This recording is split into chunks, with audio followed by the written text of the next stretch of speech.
Okay, I'm so sorry for the delay. Thank you guys so much for coming and for being here as we continue our journey exploring the inner dimension of Shabbos. Shabbos, all of us can experience on a surface level. What we're trying to do is to go very deep and to really discover what Shabbos could potentially be, and it all depends on how much we're aware of what's going on in Shabbos. So we've been working through all the different stages of Shabbos, and we're currently in the middle of learning Lichadodi and discovering the deeper meanings of what these stanzas are and what they hold. So the last 2 weeks we focused on Lo Sevoishi, right? Lo Sevoishi v'lo Sikalmi. What does that mean? That a person shouldn't be embarrassed or won't be ashamed. With this experience of Geula, of redemption, and we learned very deeply, last week was like really, I think, very, very deep, in terms of understanding the way that Shabbos never ever ends. There's no fear in the redemptive energy of Shabbos that we're going back into exile, even though Sunday will begin again. But we learned last week that Sunday is a new world. Sunday is just the week resetting. But Shabbos is eternal, and the impact that Shabbos has on a Jew, like we learned from the Hashem Kodesh, right? L'dayraisam. A person keeps one Shabbos. He says doesn't even keep a Shabbos. He says a person has the desire to keep Shabbos forever and ever and ever, all eternity. There's Shabbos in your soul. There's something that lasts there.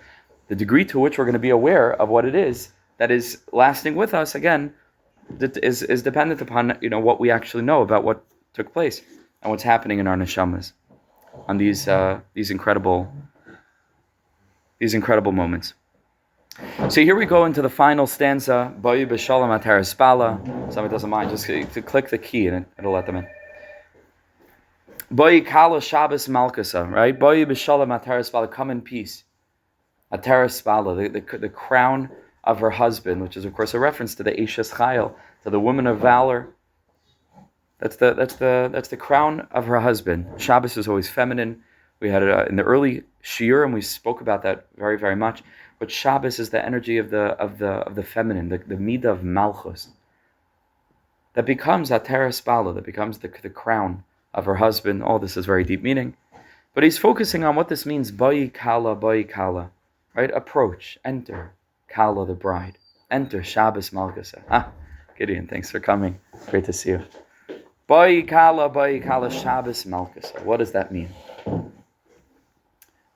There is a stack of out-of-order papers that for the chaver that came. Just, if you can, or really just grab the first page. Just grab Kuf Tzadi Zayin and Kuf Tzadi Ches. Those are the pages that we're looking at now. They have already. Oh, amazing. Okay, great. Fantastic. Thank you. Okay. Shabbos Malkusa. So what does this mean? So he begins. Let us go out. Let us greet the king. Let us greet Shabbos.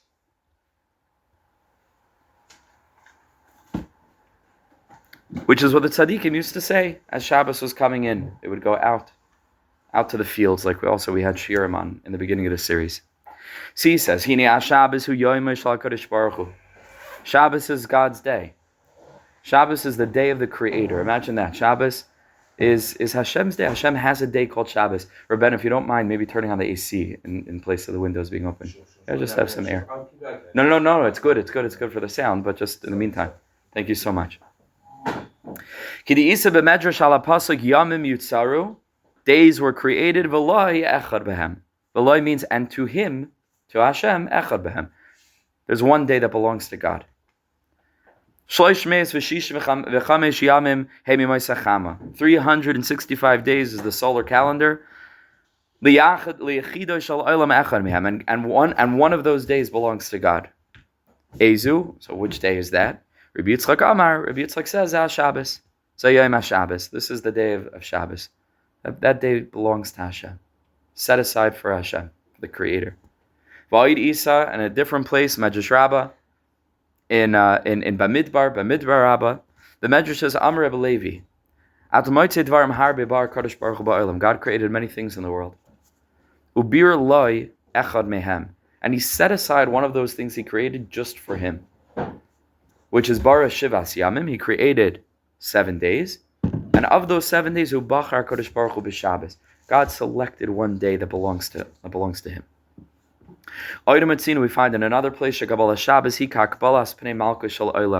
Rambam likens our welcoming in Shabbos to like a person welcoming in a king. There's a new presence. There's something new that's present, and it's the most incredible thing. It's like a palace in time. Be totally without anything changing in the physical world. You're not going to a different place. The weather isn't changing. Certainly not here. The weather doesn't change. But we're not going anywhere else. Nothing circumstantially is changing in your life. All that changed is this ethereal thing that we call time. And with nothing else but the passage of time, from shifting from what we call Friday into Saturday, into Shabbos, Friday night, there is a new presence that's available to those that are awake to it. This is God's day. And we have to understand what that means. This is God's day. It doesn't just mean that this is a day which God sort of set aside and wants something of us in relation to this day. It means that too. But it means that this is a day that is saturated with the presence of the divine. That's what it means. It's God's day. It's a day of God. It's a day of Hashem's presence. And the Rambam says this in no uncertain terms. And the Rambam is halacha sefer. The Rambam is not talking about Agada usually. But the Rambam, lehalacha, speaking about kavod and oinig Shabbos, says, Ezu kavod zeh. We learned this again in the beginning of the series, for those who were with us all the way in the beginning. Ezu kavod zeh sha'amru chachamim, shemitzav al adam. Right, so what's this kavod? What does it mean, kavod Shabbos, honoring Shabbos? Shemitzav al adam, a person is invited to connect to this idea. That's what a mitzvah is, not just a commandment. But a person is invited to connect to this experience of lirchaytz panav, of washing our face, yada v'raglav, showering, mikvah, v'chamen be'erev Shabbos, specifically al pi Kabbalah. It's very important that it should be hot water, if a person can. It's big Indian al pi Kabbalah, hot mikvah, or hot shower. Mibnei kvaid Shabbos, for the honor of Shabbos, u'misatev b'tzitzis, and a person, and still in some Hasidic courts, they have this minhag Friday night by Karlin Hasidim, they wear their talesim. Sometimes by the Kotel, you see, Friday night they wear talis, and it's based on this Rambam. Most people don't, but there are some that do. But they would wear their talis, the yoshev b'koved rosh, and it would sit with koved rosh, with sensitivity to the gravity of the moment. Something's changing. Miyachel, waiting, lahakbalas pnei Shabbos, to receive the presence of Shabbos, kamoshu yotze likras hamelech, like a person would go out to receive a king. And this is in the Rambam. Shabbos is God's day. Shabbos is a day that's saturated with the presence of the king, of the one who's in charge. Like there's someone in charge in this world. We forget that because you're following the news all the time, the United Nations General Assembly, and everybody's sitting and talking, big talking. They're not in charge. They pretend like they're in charge. Someone is in charge. It's an incredible thing to think about. We're just a bunch of little children, sort of running about, breaking lots of things, breaking an enormous amount of things. But we're not in charge. There's a king. It's his world. And Shabbos is a day, just on the most basic level. Sometimes we talk about Kabbalah, we forget like the simple thing. The simple thing is that there's someone in charge. It's his world. And Shabbos is his day. V'chachamim rishonim, and the original very wise men, hayimekabtzin talmideim be'erev Shabbos, they would gather their students together on erev Shabbos, u'mesatfim, and they would either wear a talis or they would wear new clothing, l'kavod Shabbos, v'ayimrim, and they would say, Bayu v'neitzei likra Shabbos hamelech. Which al pi Kabbalah isn't precise because Shabbos is Malka, not the Melech.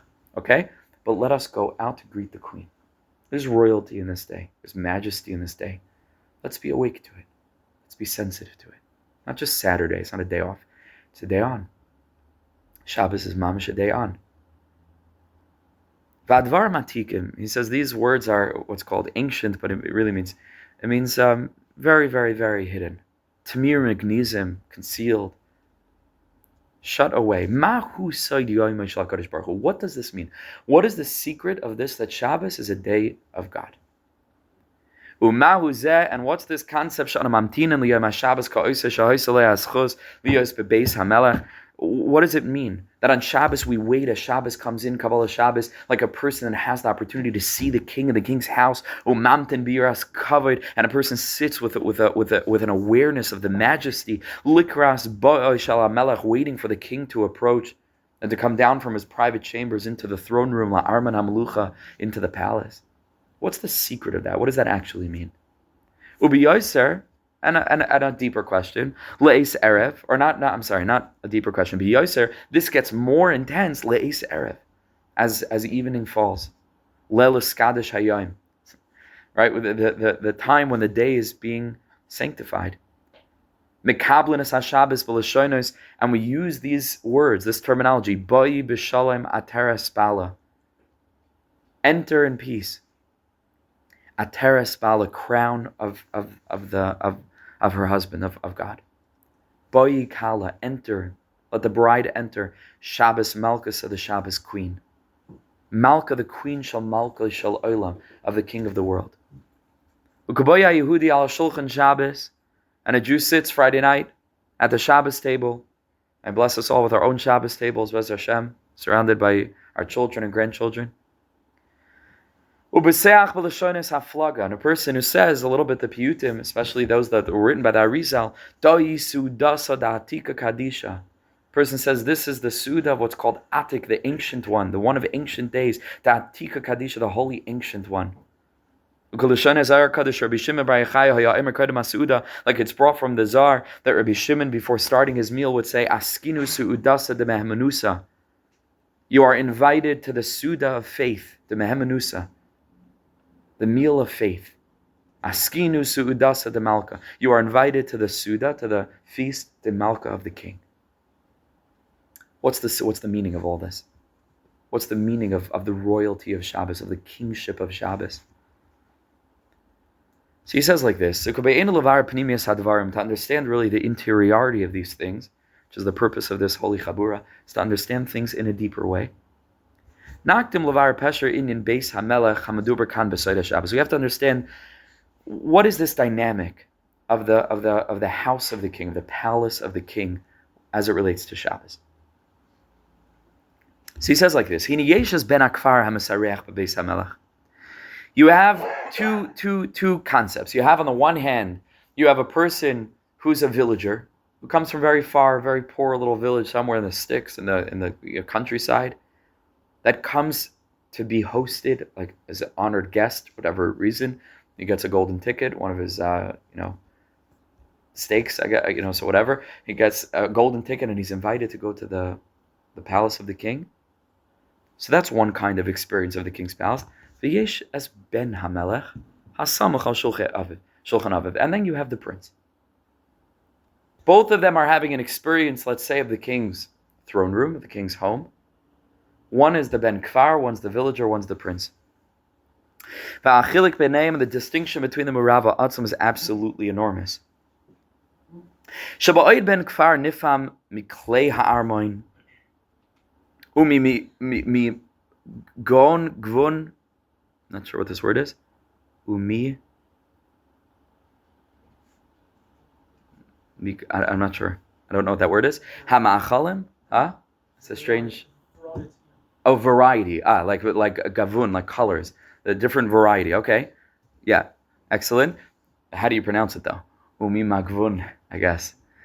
Hama'achalim. The diversity of the variety of different foods. So the villager is sitting there. He's so excited. Nifam, like his heart is pounding. From the clay armon, he sees gold and silver. He never saw such majesty, royalty in his life. And this huge smorgasbord of all these different beautiful foods, basar, v'dagim, v'chamatamim, all this meat and fish and all different kinds of delicacies. So that's the villager. But Misrakishloi ben Hamelech, but the prince who was brought up in this atmosphere, say it doesn't impact him. But he gets excited because he just so happens to have been granted a few minutes to spend with his dad, who's Hamelech, who's the king. He knows his father is so busy. Imagine, we think we're busy. Imagine a king, what a king is, not like today, whatever. We have to be very respectful, of course. But what an actual king used to be. where the buck stopped literally by him. All the issues relating to the kingdom was just on his desk. He was running the entire country.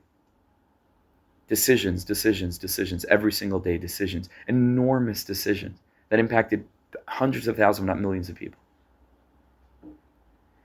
So the prince knows how much the father is longing just to be able to steal a couple of minutes away to spend time with him, with his son.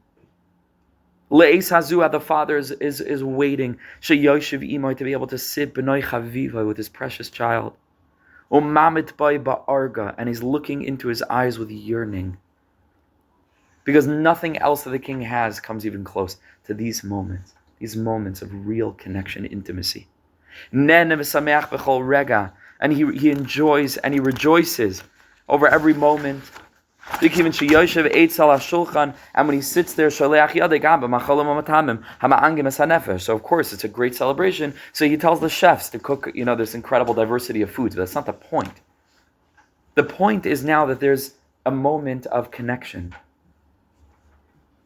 And because this moment of connection is so incredibly deep and so incredibly profound, so they celebrate it. But what's happening is not lots of good food. What's happening is precious moments between a father and a son, who just so happens to be the king and the prince. And so naturally, when a king and a prince get together, there's lots of food. But the food is decidedly second to what's actually happening. The villager, that's not really, I'm sure he's enthralled to meet the king, but he also wants a good meal. He's also very excited about a good meal. He never saw such food in his life. And the feeling of being wined and dined, in a way of royalty. So the meaning of all this is, we have a choice in front of us. Do we want to look at Shabbos on a simple level or on a deeper level? On a simple level, a person gets a new infusion of soul, extra infusion of spirituality, very high levels of soulfulness. A Jew is able, we have the time, hopefully, to spend davening, learning more mitzvahs, ma'asim tovim. There's so many different mitzvahs that a person could do in the most enjoyable way on Shabbos. K'muvur b'rishonim, is the Rishonim say, b'reishis chachma, different sfarim. And that's one thing. There's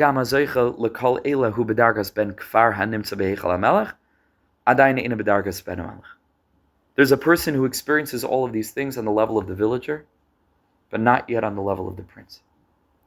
The holiness of Shabbos is the holiness of the Jewish nation. A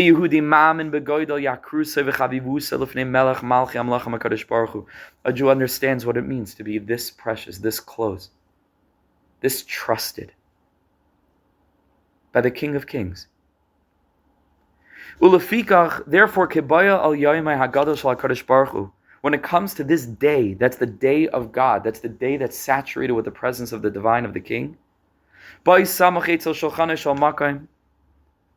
This day when he's drawn close to the shulchan of the makom, of literally the all of existence, like whatever that is, that entity that makes all this possible. So on this level, he's not even talking on the much simpler level of a person gets excited because he has challah and dips, and has a good chicken soup and gefilte fish. He doesn't even talk about that level, which to us is like, the madriga.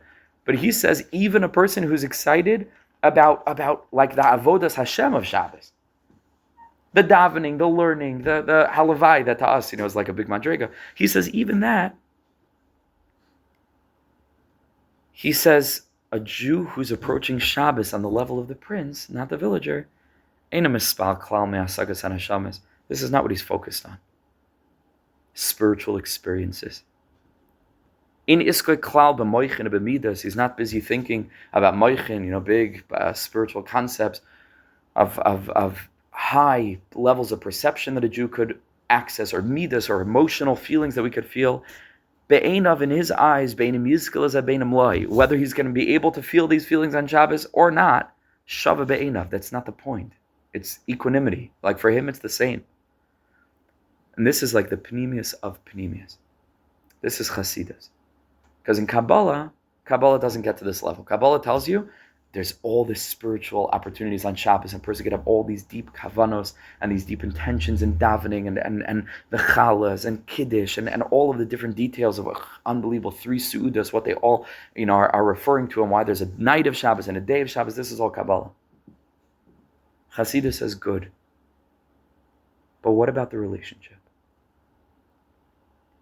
That's why Chassidus is called Razin de Razin. It's the Kabbalah of Kabbalah. It's the soul of the soul. Where at that level, a Jew doesn't even see any of the spiritual dynamics. A Jew just sees Hashem and the opportunity to spend some time with him. So whether a Jew is going to have exalted spiritual experiences or not, obviously we aim for them, and the whole series of Shiurim is focused on trying to help us access what could be accessed on the level of Kabbalah and Hasidus, but on Kabbalah, because it's all Hasidus. So it's all bringing it down into an emotive experience, hopefully. But over here, like, this is the simplest thing. Ha'ikr, the main thing to this Jew is this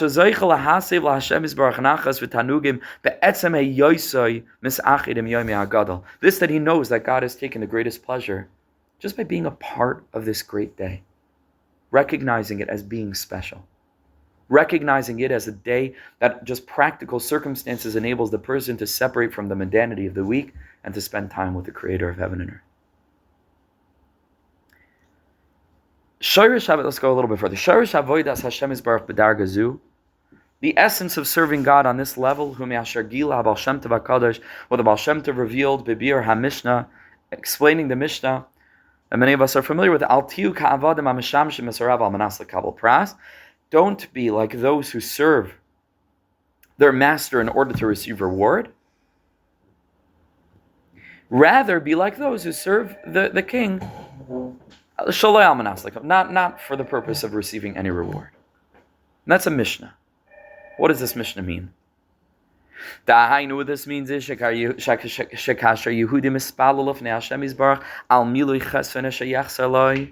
Jew davens to Hashem because there's a challenge in one's life, or a person's missing something, or a person feels that their life is not complete. Imagine this madriga, because a person so much enjoys just davening. For the Likutei Moharan chaver that I learned this Likutei Moharan, this Nikuda, the people he wants so much just to daven to Hashem. Listen to this, and it's very difficult to even understand this, but just to know that such madrigo, such levels exist. There's a subliminal part of that person, writes a yoser, where the person would rather that God should not give me what I want. This very deep level.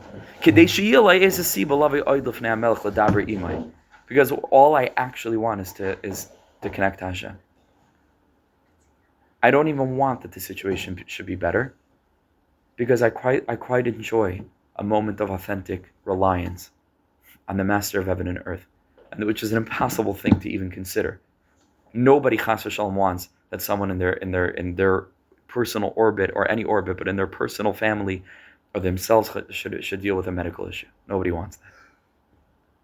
But everybody knows that Tehillim, when someone, it's those moments, when it comes out on a family chat, like a name, and you got to daven, everybody knows that that Tehillim is incomparable to the Tehillim that a person opens just after davening, once in a while. That's real tefillah. And there's a certain preciousness in there. So obviously we're davening because we would like that, whatever's going on should come zeyavar, that should pass and should be resolved, obviously.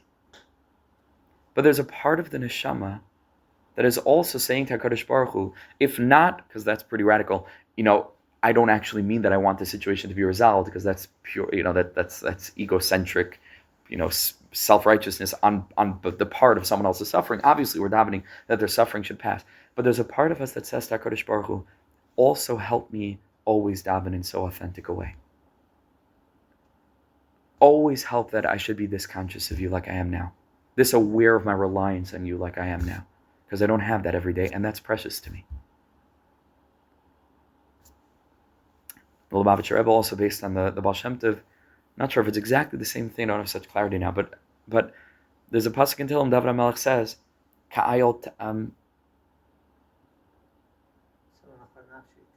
yeah, but I'm not sure if that's that pasuk. No. Tzama lecha nafshi, kama lecha basari. My soul thirsts for you, my heart pines for you. Be'eretz tzia va'ayef b'li mayim. In a land that's parched without any water. So the next part of the pasuk is Kain ba'kodesh chazisicha. Yes, Kain. Yes, like affirmative. Ba'kodesh chazit, may I see you in holiness. So says the Baal Shem Tov, I think it's really the Baal Shem Tov, but the Lubavitcher Rebbe spoke about this often. What's the progression in the verse over here? My soul thirsts for you. I'm distant from you. Like a parched land, no water. I'm desperate for you. And then, so let me see you in holiness. So say the tzaddikim. David HaMelech is saying to Hashem, quench my thirst. Let me be close to you for real. Let me experience you. But let me not, in the process of being quenched by you, lose that precious experience of still being thirsty for you. So, b'kodesh chazisicha, I want to experience you in holiness. I don't want to feel distant from you. I don't want to feel stuck in such a place of desperation that I'm begging you to help me and drag me out of the mud. I want to get to madrigas. B'kodesh chazisicha, but Kain b'kodesh chazisicha. Let me see you in holiness. In Kain, in a like way, that's Sama lecha nafshi kama lecha basari, be'eretz tzia va'ayef b'li mayim, Kain b'kodesh chazisicha. With that yearning and with that desperation, I shouldn't become complacent. That's the start from, in a sense, this is what the Baal Shem Tov is saying in a much more practical way. There's a part of the Jew that's whispering while we're davening for what we're davening for, that there's a part of us, the neshama, is saying, oh, this is so delicious, this is so precious. Like Rav Hutner said, I've said in Shiurim before, prayer is not to get us out of trouble. Trouble is to get us into prayer. That's what trouble is for. We think prayer is we're davening to get out of trouble. We don't realize the whole trouble was to get you into prayer. Because prayer is not a contingency. It's not an eject button. You know, when things go wrong, we're here to pray. That's why we're here. Literally, Am zu yitzarta li, I created this nation, says Hashem, tihilasi yisaperu. They should daven to me. They should speak to me. They should communicate with me as if I were real. Because in as much as they do, that's how real I am in their world. Adam Rishon was created to pray. Everything was set. But the plants couldn't sprout because Adam ayin lavadus Adama. There was no human to work the field, but everybody knows that avoda doesn't mean to work. Avoda is tefillah, it's davening. There was no one to daven, as Rashi says. So everything here is set. But it's set, and that's the depth of it, it's set in such a way that it's incomplete. Why is it incomplete? Meaning, why is anything ever incomplete in our lives? Just like the world was complete, but the grass hadn't grown, so there was an issue. Why was there an issue? Again, I tried to get this clear. It's not that, it just so happens to be like there was a blockage. Okay, let's create Adam and he'll daven for it. No. The world was created with a blockage. The Ramchal says this explicitly in a very deep way in the beginning of his Sefer Adir B'Amarim, which is a pirush on the Ijur Rabbah. This incredible thing of the Shem Shakai. It's really, really very, very deep. It says the world was created incomplete. The world was created Shin and Daled, incomplete, limited, for the purpose of there being this thing called the human, who would be able, precisely because of all the deficiencies that exist in our experience of the world and all the challenges that we go through in life, trouble, to get you into prayer. That's the purpose of the world. Prayer. Prayer, with all of what it entails. Faith, humility, realization that we can't do it on our own. That's what prayer is, not just prayer. Like you open a siddur and you start reading some words. It's mamish. People daven every davening shachas v'gamar, never daven once in their life. Could be such a thing. Because a person read every word out of the siddur. That's not the experience of tefillah. The experience of tefillah is an experience of humility, primarily. It's an experience of realizing like, I am not enough on my own. There's someone in charge, and it's not me. There's someone in charge. It's not me, just a little baby. Kagamul alei imoy, kagamul alei nafshi, like David says. I'm just a suckling, baby in your arms, Hashem. That's tefillah. That's tefillah, and that's why tefillah is synonymous with emunah. Like the pasuk says, "Vayihi yadav emunah." Moshe Rabbeinu's hands were faithful. He stood steady. But Targum Unkla says, "Pirsan b'tzileh." They were spread in prayer. Prayer is the synonym for emunah. That's what emunah means, and that's the whole purpose of the world. That's the whole purpose of the world. So in a certain sense, again, I don't know how radical to take this. Obviously, a person is not davening and then also davening at the end. Please don't fulfill my... Obviously, that's crazy. Obviously, a person davens Shemona Esrei, daven Rafa'enu Baruch Aleinu. We mean it, and we would like that HaKadosh Baruch Hu should help us. And therein, we're fulfilling. And it's not as if Ki'ilu, if those things are fulfilled, there won't also be other issues. Issues will always arise. Like life will never be perfect, and that's, again, by design. That's the way it's supposed to be. But the Baal Shem Tov is pointing out there's a part of our neshama that's davening, and this is what he says in the footnote. We don't have time to see the footnote now, which brings the actual source. But he says that's pshat because there are two girsais, there are two versions of the Mishnah. Either al tiu kavadim amashamshim as harav shaloi almanas lekabel pras. That's one girsa. I'm sorry. Rather, be like those who serve the master, shaloi almanas lekabel pras, not to receive reward. And there's another girsa that's almanas shaloi lekabel pras, right? That you only serve God on condition not to receive reward. That's a whole. So the Baal Shem Tov says the first madrega is a cute madrega, right? Not to serve Hashem, almanas lekabel pras. So serve Hashem, shaloi almanas lekabel pras. That if you receive something, so it's also good to get something, to get a reward in the end. But it's not conditioned upon that. But then the Baal Shem Tov says, but the other gear says way more radical. Tiyu ka'avadim almanas, that the only way that I serve God is shaloi lekabel pras. I do not want anything in return. That's the only condition. Says the Baal Shem Tov, what's that level? That level is, I want you alone. And so in fact, I'd rather you not give me things, because I want to continue to have things to daven for. This is what the Kotzker, it's so different. I mean, it's so different than the way that we usually think. That was the Baal Shem Tov. He came to turn our brains upside down, flip everything, flip the world, change everything. Karavelt, Lubavitch Rebbe said, turn over the world. Heint. Not tomorrow. Mamish today. If only we had leaders like that today, who really felt that. To change the world. Lubavitch Rebbe was a leader. He was a real leader.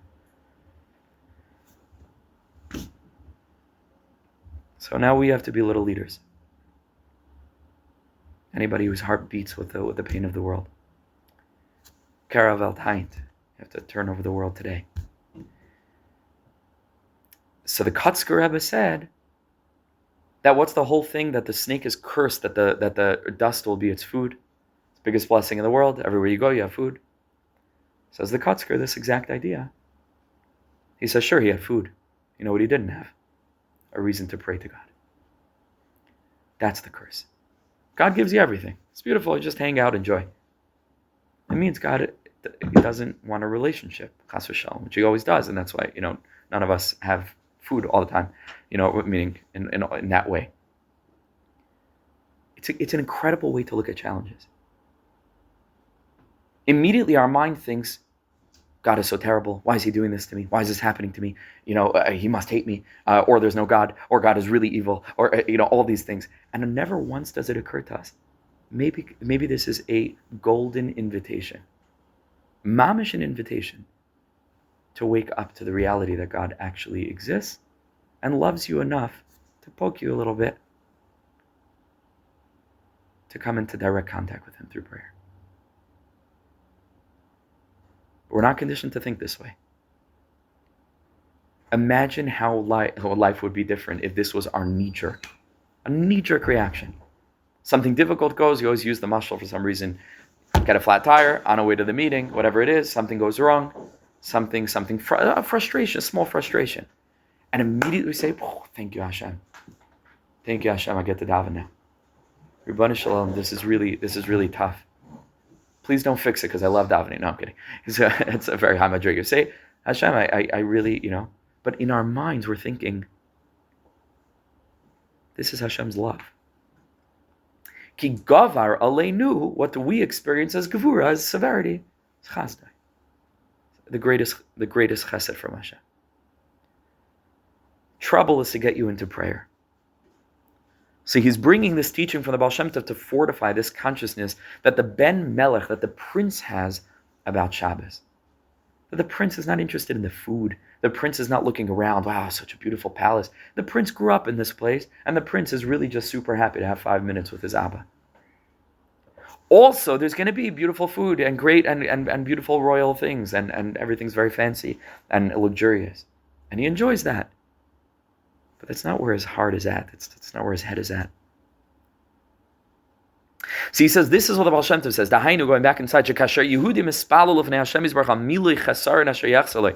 davens that whatever he's lacking should be filled. Because he enjoys so much this opportunity to directly speak to the king. There's a part of the person that actually wants that the thing shouldn't be fulfilled. That a person should always have reasons to contact the divine. This is what it means, l'shem shamayim. This is what it means, l'shma. It's very different than what people usually think. L'shma doesn't mean altruistic. L'shma doesn't mean without you getting anything out of it. God didn't create the world in that way. Ani l'daydi v'daydi li doesn't mean that there's no pleasure on the part of the v'daydi, or rather the ani, right? It just means that serving HaKadosh Baruch Hu is not about the small stuff that come along with hanging out with the king. Lishma means that the essence of all of my service is for the relationship. That's Lishma. And what the Jew gets is a whole lot out of that. But it's no longer fragmented into like, okay, what benefit did I gain? It's not a matter of benefit. It's a matter of oxygen. It's a matter of breathing. It's a matter of life on a whole other level. That's called Lishma. That's called Torah Lishma. Will I get schar? Won't I get schar? Do I not want schar? That's not the point. Lishma means is that I'm doing it l'shem Hashem, like the Baal Shem Tov taught, for the purpose of dveikus, for the purpose of connecting to the divine. That's called Lishma. There's a relationship here. I don't care about any other thing. That's what the Berditchev Rav says in the starkest terms.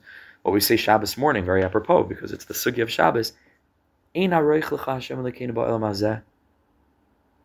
always have to sing this song to remember the words. Says the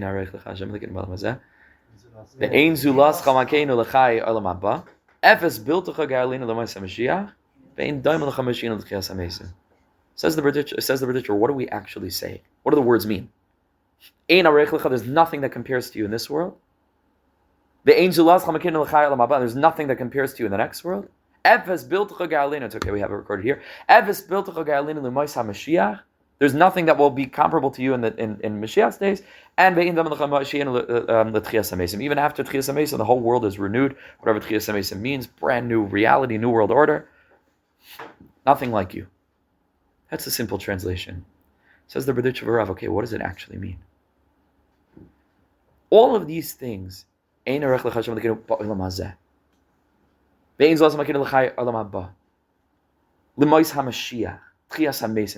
all things that ostensibly we can potentially gain from.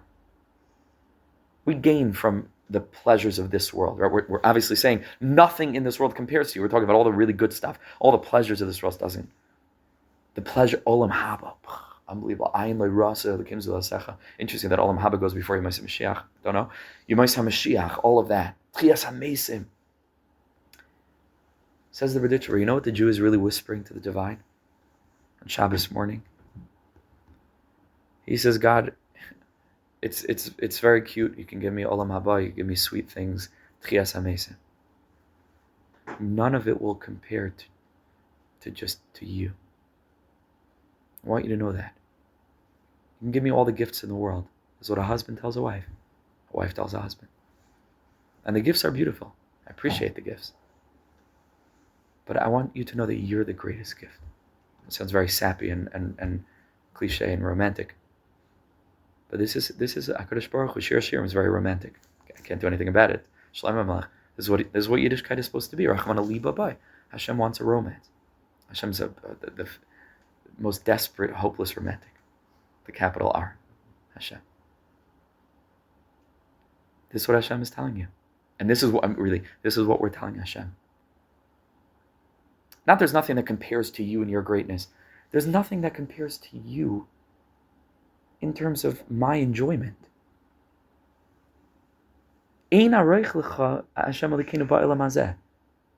Nothing in this world compares to one moment with you, but a real moment with you. Whatever it is. Right? No, the whole Olam Haba, it's just you. B'mois HaMashiach. Just you.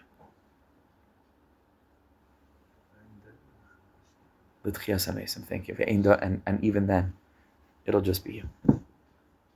And that's the Berditchever's, they turned it into a song, but the Berditchever's poem, Adudala, right? That's the name of the poem. Du means in Hebrew, you.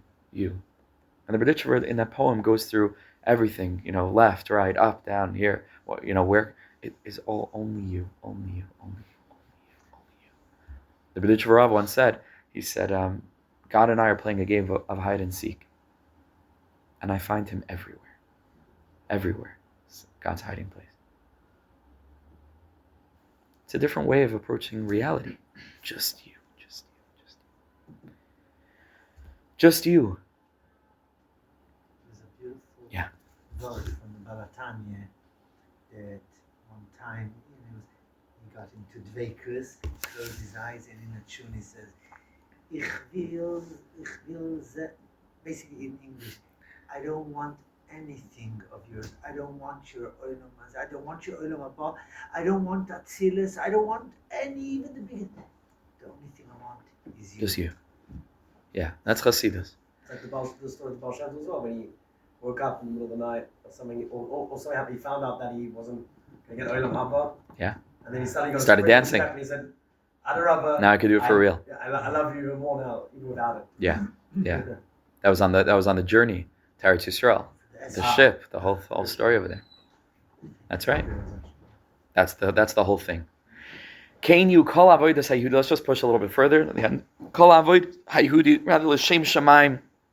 This is what it means l'shem shemaim. Just only you. Doesn't mean I don't get anything out of it and another thing. Just do it just because God said so. It's ridiculous. That's not l'shem. That's not what l'shma means. L'shma means is that I'm not busy with the sesame chicken that they're serving at the wedding. I'm standing at the chuppah crying my eyes out because it's my brother and it's my brother, it's my sister.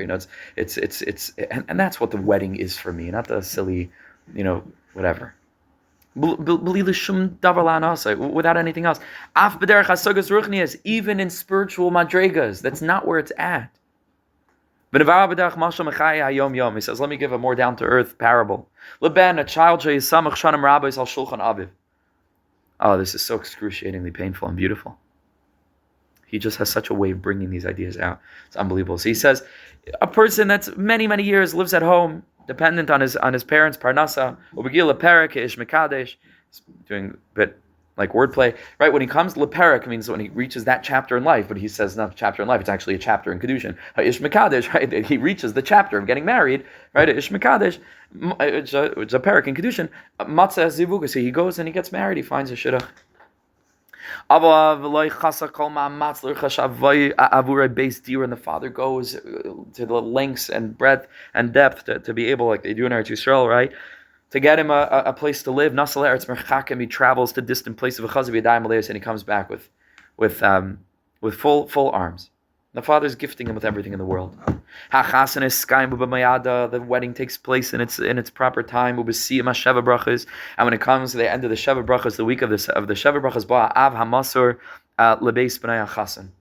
The father comes to visit the new house of his Chasan, Levakar Levarich, to visit him, to bless him. First thing is to be able to host his father in his brand new home. Again, hopefully in a healthy relationship, some of us can't imagine such a thing. But imagine that a child would be so excited that his father's coming. Unbelievable! He gets to host his dad in his new home. Most incredible thing. He gets that message like, I'm coming to visit. It's like, wow, he has his own home. He could host his father. He quickly goes and he spreads on the most beautiful tablecloth, and he has the most incredible meal, miyad shulchan nichbad, full of beautiful foods and full of the best that his wife is whipping up from all the cookbooks that she got as wedding presents and everything. She's so excited she could finally cook this beautiful meal. Imagine this. They enjoy this incredible Suda together. B'siyam, at the end of the meal, Pasach Arnakai, the dad opens his wallet. V'tzias kesav, where it says Suda. He wants to pay for the meal.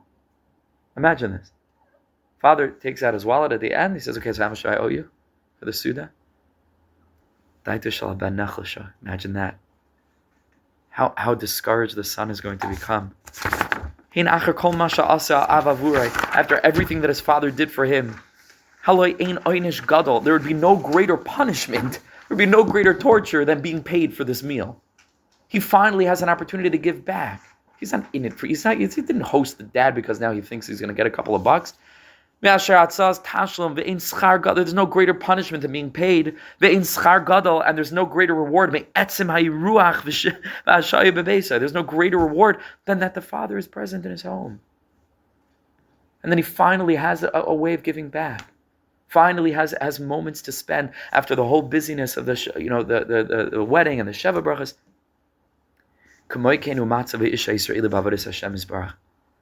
This is really what our soul is feeling when we come to daven, to learn, shake lulav, light Hanukkah candles, eat matzah, all the mitzvahs.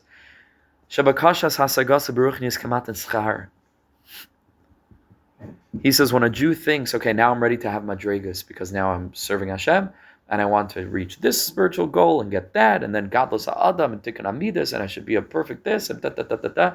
He says the soul is like, it's ridiculous what you want your father to pay you. You just gave a meal because you're so excited to spend time with your father, which is Hashem, and you're asking like, you should take out his wallet now and pay you for the meal, because that's essentially what's happening. Which is a wild thing. There's no greater distancing on the part of the neshama that it feels from Hashem when we go with this approach. Because the truth is, and this is what the Baal Shem Tov brought to the world, Hein ikar aschar, the primary reward, and again, this is not taking away, you'll get reward in this world, you get reward in the next world, but zelo inyan, that's not the point. That's not the focus at all. That's the side stuff. That's also good, but that's not. The main schar who be'etzem asher zoiche lirais ad kama ha'ela lefnei Hashem yisbarach nachas v'shashua me'avodasai b'kodesh b'olam hazeh. How much pleasure he gets from knowing that Hashem is proud of him. HaKadosh Baruch Hu created him with this wild, desperate hope. That was really risky because human beings, as we're seeing, can go very, very, very, very far away from the Tzelem Elokim. Very, very, very, very far into all kinds of sheker and cruelty and arrogance and everything. And a Jew knows that, okay, at least with me, I'm doing what I was sent to do. I'm a prayerful person. Like David HaMelech said, David doesn't say, I daven. He says, I am davening. Ani tefillah. Doesn't mean I daven. Va'ani, says David HaMelech, va'ani tefillah. I'm a person who's full of prayer. It means I'm a person that's filled with the spirit of emunah, with the spirit of humility, with the spirit of recognizing my place in the cosmos. Recognizing that I'm literally here on this planet to struggle and to encounter all kinds of trouble that are intended to get me into prayer. A Jew lives in that way. So what else do you need? What else could we possibly need? What greater feeling is there than knowing that my existence is fundamentally validated, fundamentally, existentially? What worse feeling is knowing on whatever level of our moral, ethical, spiritual, conscious, whatever level, that I'm not living the way that I'm wired to live. So I always tell my students, teenagers, I will never speak to them about Gehenna in the next world. Whether I believe that there's actually Gehenna, one of the Ikrei Emunah, Schar Einish, whatever. But why should I talk to them about the hell that they may or may not believe in one day, when I could just speak to them about the hell that they already feel now? It's a total misconception that the teenagers are so like just having the best, most pleasurable, amazing life, and like, you know, they'll have to sacrifice all that to that. It's sheker v'chazer. They're miserable like you can't even imagine how miserable they are. Aiden, am I right? Miserable beyond misery. Not because Aiden is a teenager who's miserable. Because I'm sorry. Because Aiden. Because right, same. You know, all of us. So if you spend time with these people for 5 minutes, misery upon misery, Gehenna. The pleasure is Gehenna, because they know that their neshama knows that this is not what I want, and it's really, really, really painful. So why should I talk to them about some other reality? We just talk to them about their life in this world. It's much more direct. So if that's the greatest punishment, then what greater reward than knowing, I got it, I got this. I'm doing what I was intended to do.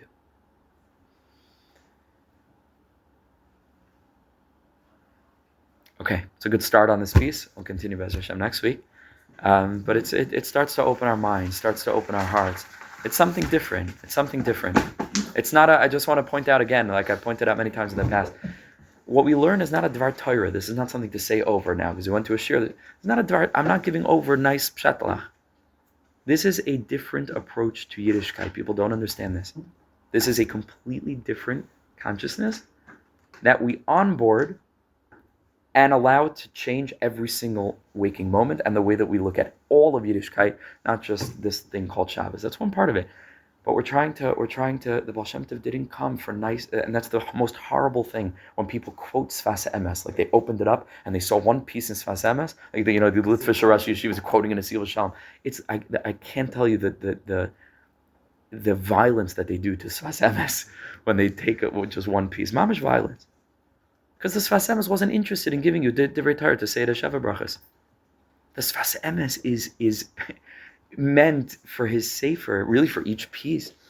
But certainly a person who really learns Sfas Emes, I mean, it changes your life. Changes your life. So that's the hope. That's the hope that my life shall one day change. But it's changed. I tell you, it's changed. And it continues to change. And that our lives, as Hashem, should continue also to transform with the aura of the tzaddikim, with the light of Mashiach that HaKadosh Baruch Hu sent down to the Baal Shem, and the tzaddikim that were mamshich darkei. Should be zeicha to it. Shekayach l'chaim, l'chaim, l'chaim. Thank you. Okay, if we can get a couple of volunteers to help with the challah, the kugel. This cake also, if we can cut up. I'm guessing next Thursday night, probably no. Next Thursday night, not. Everybody's welcome to join us for singing that will be, in fact, led by me right here in Kal Yedidim. I'm davening Mariv second night. Rosh Hashanah. Now we'll be talking about tefillah.